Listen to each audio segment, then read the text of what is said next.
اموی خلیفہ سلیمان بن عبد الملک کے بیٹے کی وفات کے بعد عمر بن عبد العزیز خلافت پر بیٹھے۔ ان کی انگوٹھی میں ایک بڑا شاندار قیمتی نگینہ جڑا ہوا تھا۔ جوہری تو اس پر جان دیتے تھے۔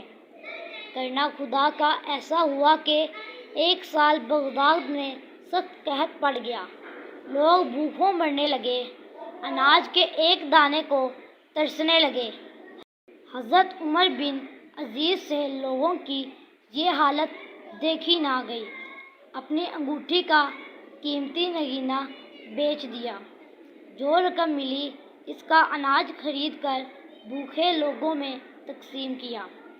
آپ کے بہی خواہوں کو یہ معلوم ہوا تو ان میں سے ایک نے آپ سے کہا، حضرت یہ آپ نے کیا کیا؟ اتنا شاندار اور قیمتی نگینہ بیچ دیا۔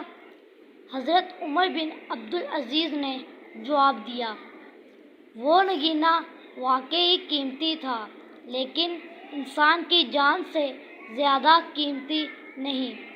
میں نے یہ گوارا نہ کیا کہ خدا کے بندے بھوکے مریں اور میں انگوٹھی پہنے بیٹھا رہوں۔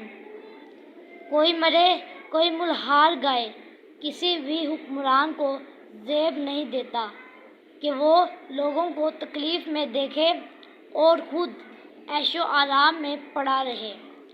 اس کی غفلت کو خدا بھی معاف نہ کرے گا۔ میں اس سے غافل نہیں رہنا چاہتا۔ حضرت سعدی نے اس حکایت میں حکمرانوں کو اپنے فرض سے غافل نہ ہونے کی تلقین کی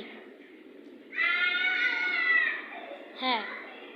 ہر بالادست کے لیے یہ ضروری ہے کہ زیر دستوں کے دکھ سکھ سے غافل نہ ہو۔ یہ اس کی اخلاقی ہی نہیں، انسانی ذمہ داری بھی ہے۔